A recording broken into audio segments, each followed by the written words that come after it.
Good afternoon, everybody. Today I'll be dealing with large bowel obstruction in neonates.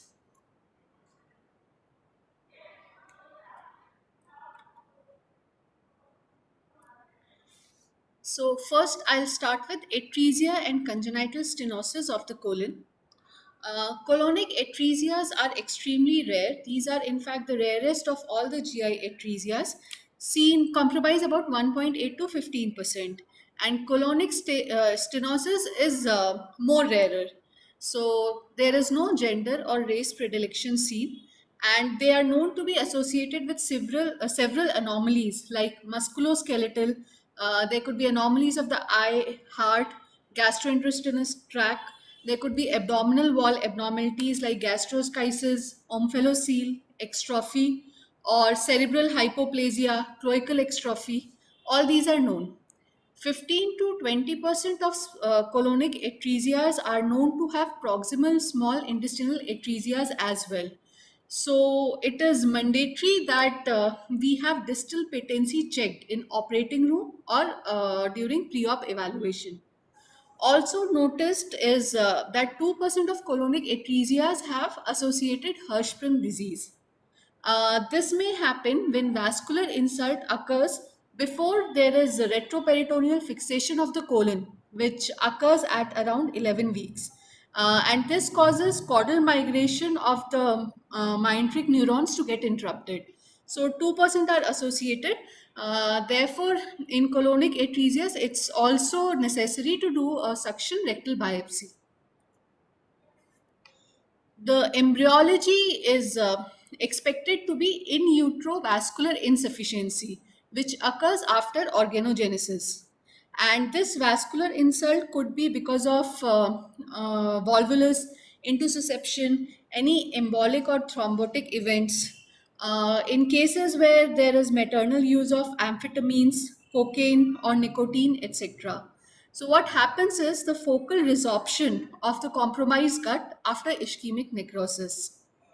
To classify colonic atresia, we follow the same classification as for small bowel, that is Bland and Sutton and Lau classification, which says type 1 is intraluminal obstructive webs, type 2 is blind segments corrected by fibrous cord, type 3 is a V-shaped mesenteric defect. And like small bowel atresias, complex defects and multiple atresias are also noted here. In clinical presentation on prenatal ultrasonography, not much findings are there, and polyhydramnios is generally not seen because most of the fluid is absorbed by the small bowel. Abdominal distension is a late feature, means it presents 24 to 48 hours after birth, and it is predictably marked and it is progressive. Vomiting is also delayed, and if there is a feculent vomiting, it is a very late presentation. These children pass very little or no fecal matter, and on perirectal examination, at times there is only white mucus discharge. Pneumoperitoneum with peritonitis can be seen in approximately 10% of atresias. This happens when there is a competent ileocecal valve which creates a segment of colon obstructed both proximally and distally. For diagnosis, we have abdominal radiographs which will show dilated bowel loops and contrast enema. Water soluble contrast enema is mainly used. If there is a complete obstruction because of the atresia, it is characterized by the distal bowel as microcolon, which is mainly because of disuse, and intrinsically, otherwise, they are normal in most instances. And retrograde contrast enema will also help us to identify the most distal obstruction in cases of multiple atresias. Also, it will help us to differentiate in cases of other causes of obstruction like meconium plug syndrome or Hirschsprung disease, or for that matter, neonatal small left colon syndrome.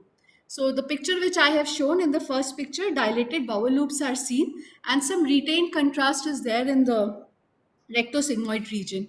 And the right side photo shows us the microcolon, proximal microcolon. For treatment, first of all, is a resuscitation. For resuscitation, nasogastric tube decompression, 1.5 to 3 times IV maintenance fluid should be given. Broad spectrum antibiotics should be started. And primary anastomosis is generally preferred unless and until there is a medical instability or vascular compromise is there, or there is associated complex abdominal wall defects or multiple atresias. In that case, we can go in for a staged repair. And like any other bowel surgery, preservation of intestinal length is an important principle. And as I mentioned before, patency of distal segment should be demonstrated, and rectal biopsy is needed to rule out Hirschsprung disease. Colonic atresias are reported to have a very good outcome and no operative mortality, and survival rate 100% unless and until associated with complex anomalies. And complications are like anastomotic stricture, leak, proximal segment dysfunction. There could be adhesive obstruction, wound infection, or stoma related complications. Then coming to acquired colonic stenosis, that can happen because of inflammatory causes, infectious diseases like this hemolytic uremic syndrome, or in children with immunodeficiency, there could be candida or mycobacterial infection. There could be traumatic causes or neoplastic processes like congenital infantile fibrosarcoma of the colon is seen in infants. The most common inflammatory cause is necrotizing enterocolitis, and it is seen that 11 to 35% of infants with NEC developed intestinal strictures, and 70% of them involve colon, and sigmoid colon being the most common site. But the entire intraperitoneum colon and small intestine can be at risk. Lesions can be multiple, could be partially obstructing as well, and their treatment is segmental resection and primary reconstruction. This is one interesting case we have recently operated. It was a day 5 male baby, full term LSES. A baby had low birth weight, cried immediately, and mother gives history that child passed urine and meconium on day 1. But then there was, for past 2 to 3 days, child didn't pass stools and abdominal distension was there. So child presented to us. And there was history of just one episode of bilious vomiting. X-ray was suggestive of some distal bowel obstruction. So we went ahead and did a contrast study. On rectal contrast, we could only make out microcolon.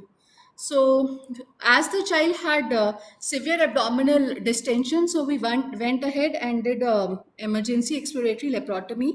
Intra-op, there was ileal atresia. The cecum and the distal ileum were only connected by a V-shaped mesenteric defect, and proximal 10 centimeter proximal to the distalmost ileum, there was a perforation.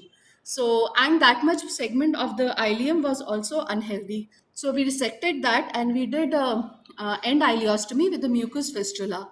Later, we also did a dye study from the mucus fistula, which showed distal patent large bowel.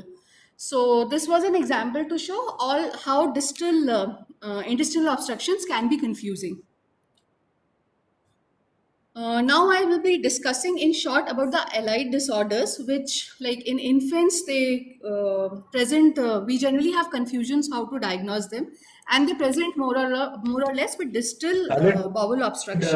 Ravnit, allied disorders for Hirschsprung's. Hirschsprung Allied disease. disorders of Hirschsprung. Yes, sir. So first about intestinal neuronal dysplasia. These are of two types, A and B. A is very rare and it is seen in less than 5%. And children who are born with intestinal dysplasia type A generally present in immediate neonatal period and present in acute settings. But more than 95% cases are IND type B, and intestinal neuronal dysplasia is generally taken synonymous with IND type B, and these present a little later in the infancy with history of constipation and abdominal distension. So their history wise, presentation wise, it looks like Hirschsprung disease. Contrast enema findings are equivocal, or there could be slight to moderate rectosigmoid distension. There is a lack of typical transition zone. For these patients, we go for rectal biopsy. The characteristic rectal biopsy features are there is hyperplasia of submucous plexus, giant ganglia are seen, hyperganglionosis is there. Hyperganglionosis is defined as 20% giant ganglia in 30 serial sections. There could be ectopic ganglia present, increased acetylcholine esterase activity in lamina propria or submucosal blood vessels. The management of this varies from conservative to surgery, but most of the time these patients are managed conservatively with laxatives and sometimes washes, because we expect that over the next 6 months the neurons will mature. But if there are persistent symptoms and child is not improving, then we can go ahead with internal sphincter myectomy. And very rarely, depending upon individualized patient, they may require resection and pull through. Coming to the next DD, it is internal anal sphincter eclasia. Internal anal sphincter is a specialized smooth muscle which is nothing but continuation of circular muscle of the rectum. It plays a significant role in maintenance of anorectal continence, and this sphincter relaxes in response to rectal distension, which is known as rectosphincter inhibitory reflex. And this reflux is mediated by the intramural nerves which are descending from the rectum itself to the sphincter. And the sphincter receives adrenergic fibers, cholinergic fibers, and non-adrenergic, non-cholinergic innervation is also there, activation of which causes relaxation of the sphincter. So these children present same as with Hirschsprung disease, any child will present with constipation and abdominal distension. So the sorry, the contrast enema findings are also looking like short segment Hirschsprung disease also, or it may appear normal. So, but on rectal biopsy, these patients have ganglion cells present. So we also call such entity as ultra short segment HSD because it involves only 1 to 3 centimeter long segment, and its definitive diagnosis can only be made by anal manometry. In anal manometry, there is absence of rectosphincteric reflex on rectal balloon inflation. The pathogenesis expected in this is altered intramuscular innervation due to absence of nitrogen innervation, and also absence of interstitial cells of Kajal. So it leads to motility dysfunction. And its treatment is mainly posterior internal sphincter myectomy. This is done posteriorly at the level of pectinate line. A 5 to 10 millimeter strip of mucosa muscle is cut for variable length from 15 to 50 mm. And there is also another treatment modality known as botulinum toxin injection.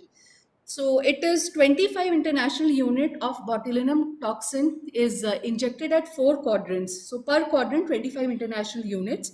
And it interferes with the acetylcholine release at the neuromuscular junction. So it causes local and transient chemical denervation. And its effect can last variably from 1 month to 1 year. Next DD is megacystitis microcolon intestinal hypoperistalsis syndrome. This is a rare and congenital syndrome, and it is often fatal because of lack of definitive medical or surgical treatment. It is characterized by abdominal distension due to non-obstructed urinary bladder. There is microcolon and decreased or absent intestinal sorry, decreased or absent intestinal peristalsis. And it is also associated with incomplete intestinal rotation and shortened small bowel. Pathogenesis, we have varying theories. It could be genetic, neurogenic, myogenic, or hormonal origin. Most commonly, what is believed is that in such patients, ganglion cells can be normal, decreased, or there could be hyperganglionosis. But there is definite absence of interstitial cells of Kajal in both bowel and urinary bladder. So, as we know, this interstitial cells of Kajal are pacemaker cells that assist in active propagation of electric events. So absence will cause hypoperistalsis, as well as voiding dysfunction in this syndrome.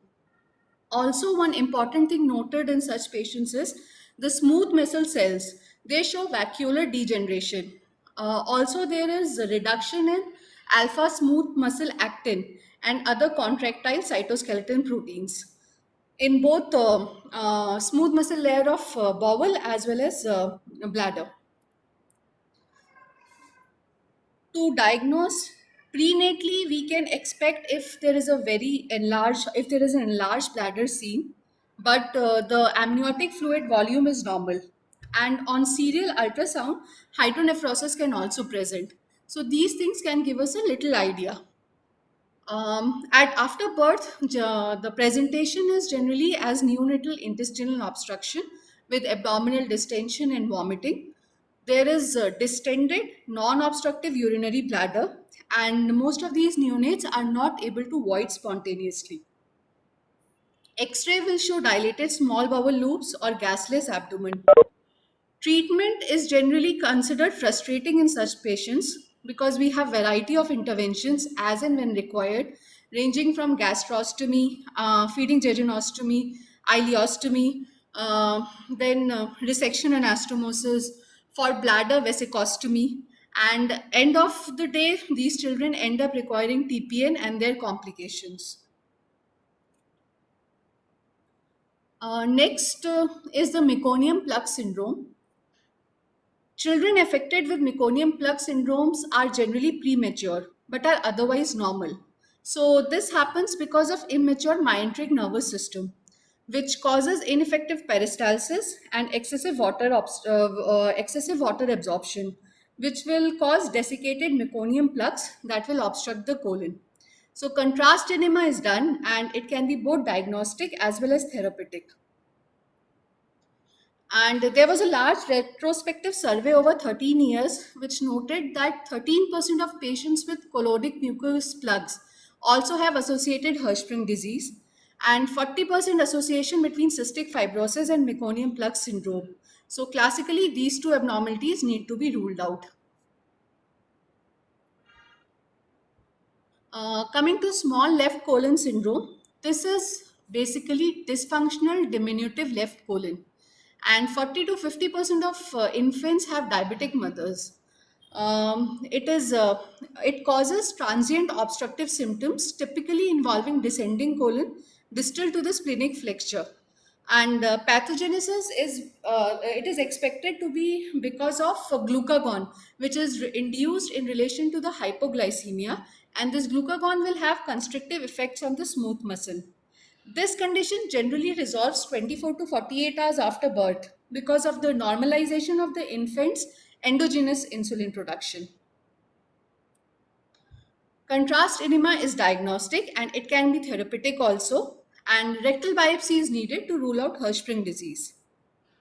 So this is an X-ray of a child, of an infant with small left colon syndrome. In the first X-ray, we see dilated small bowel loops, and in the second, the contrast enema, we can see it is a little confusing with the Hirschsprung disease. Like we can make out a transition zone near the splenic flexure and the proximal dilated transverse colon. Other miscellaneous causes of distal large bowel obstruction in neonate is segmental dilatation of the colon. This is basically an idiopathic entity which causes partial colonic obstruction. This obstruction is focal and it is basically a functional defect. The involved segment of the colon lacks peristalsis and has no tinea coli. Because the proximal and the distal colon to this segment are normal, surgical resection is curative. Thank you, sir. Hello, yeah, Dr. Ranvi, that was a good presentation. Thank you, sir. When it's quite a compilation of causes causing obstruction in unit, yes. I couldn't give those some of the images which were descriptive of the findings, clinical images. Yes, But sir. that apart, as regarding to, you said consider IND, regarding IND, what you mentioned conservative, what conservative management would you do? Sir, we give laxatives mainly. Laxatives and, if required, washes. Washes, okay. But sometimes they require a stoma, like as you mentioned rightly, that it is a transient event. That's what it's been found to be now. Yes. And you have to wait out for the period of maturation, if at all, if that occurs. And so sometimes they would add a stoma so that they Okay, sir. would only close the stoma once they find the normal ganglion pattern. But that apart, where do you find IND? In which you send some specimens, you're not routinely, you're occasionally handling such group of patients, Hirschsprung's disease, of course. Yes, sir. In where would you routinely see a segment with IND? In which group of patients would you in which group of Hirschsprung disease would you more commonly see IND? So recurrent, like when we are expecting No, a no, no. recurrent disease like Hirschsprung No, disease. no, no, no, no, no, no. No, there's no recurrent is only if it is a technical or if you have missed out some or very rarely skipped that is not there. But if you're handling seeing the specimens of the children which you do our surgery and send across, so in which group of patients do this routinely seen? In which in segment of bowels it will be seen very So commonly? transition zone No, and not in the. It will be no. It is in children with total colonic aganglionosis. okay, So sir. if you look at sometimes if you see the specimen reports, what you get from St. John's and things, so they Yes. do mention. So and it's also most common, at least is seen in this group of in this segments where you see IND. But that apart, it is a one is a diagnosis difficulty. They should be very clear what they're diagnosing. And then once you have it, then you are very sure of it. Then, as you mentioned, conservative and wait out for it to clear out if at all. Yeah, yeah. Yes. Thank you. Yeah, shall open up for discussion, sir. Sir. Uh, One condition which probably she already mentioned, but which we come across, which can be very confusing and daunting, is chronic intestinal pseudo obstruction. Yes, sir. Yes, sir. CIPO, chronic intestinal pseudo obstruction. It has got these patients are not as bad as those with those that microcolon megacystis and all that. So these are just having hypoperistalsis, and I think histopathologically they will be normal, but they will still have hypoperistalsis. They are very vexing. You cannot treat them easily. Very Yes. often you end up doing stomas and all for them, and these stomas will prolapse. So it is a very difficult, daunting problem. And many of them in the Western setups, they have ended up with bowel transplant, chronic intestinal pseudo obstruction. Sometimes you may have to do venting stomas and all. Yes. But a couple of cases which I have come across, I have had partial success with neostigmine treatment Neostigmine. for that. Yes. Yeah, Erythromycin can chronic also. intestinal sort of thing. Then what I did not mention is duplication of the colon, which can present with a sort of a recalcitrant obstruction, which may not be acute obstruction, which can cause problems. It may be, present in infancy. And Okay. even rectal duplication also can present like that. And sometimes you can also have subtle low anorectal malformations with that Currarino triad, which can give rise to very serious problems for the baby if not diagnosed properly.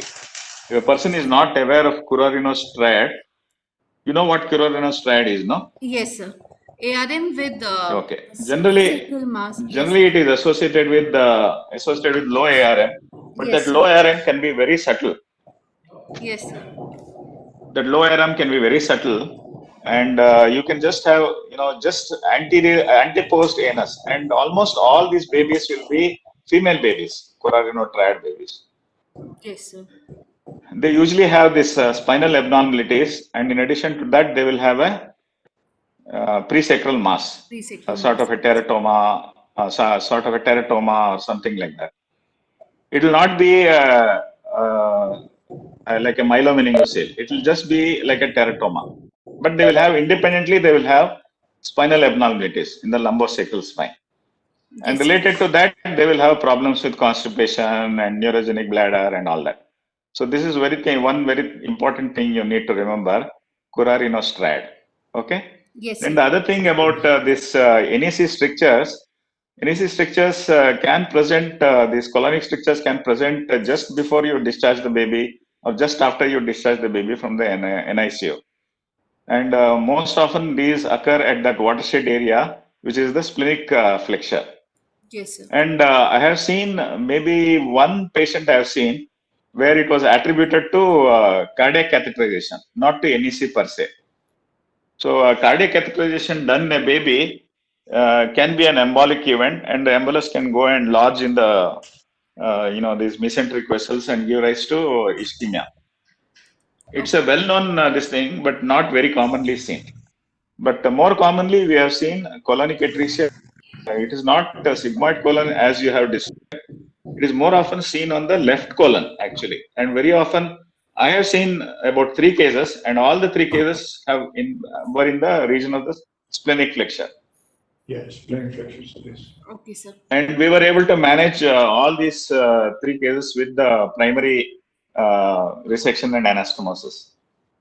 In case of colonic atresia, previously the teaching was that if the atresia is on the right colon, you can do a primary anastomosis. If it's in the left colon, it is better that you do a stoma and then go ahead later for a anastomosis. That was what was recommended previously for colonic atresia.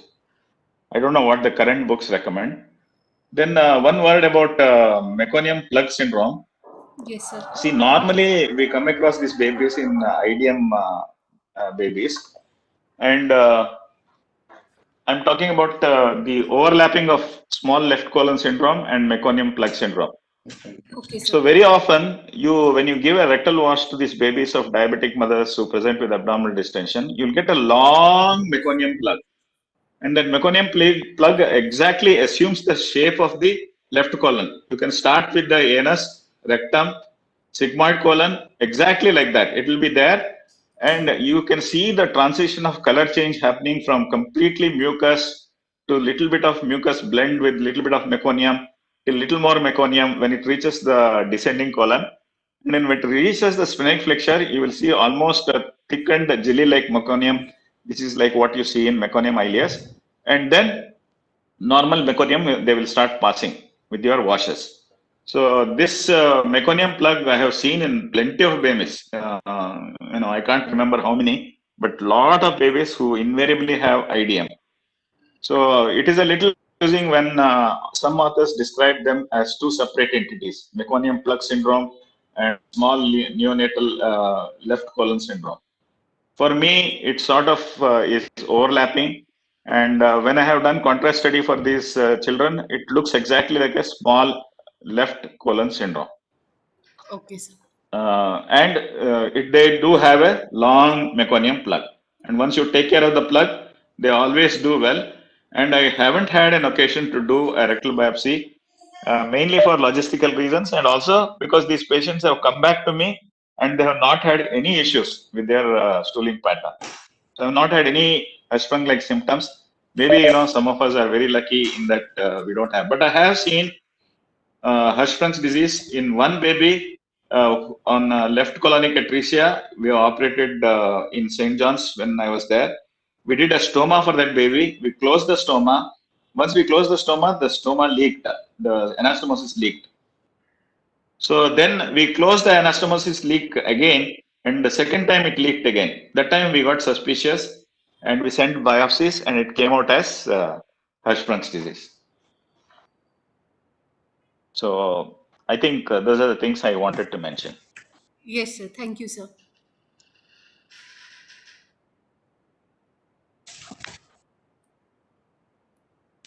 Yes, sir. As you said, that meconium plug and dysfunctional colon, short colon syndrome, as you mentioned, yes, they don't have any residue as if you compare to Western literature where there is high incidence of association with cystic fibrosis and such like. But most of our babies I have mentioned, they clear out and they do well once that meconium plug has been taken care of, sir. Yes, correct. Yes. Yeah. Okay.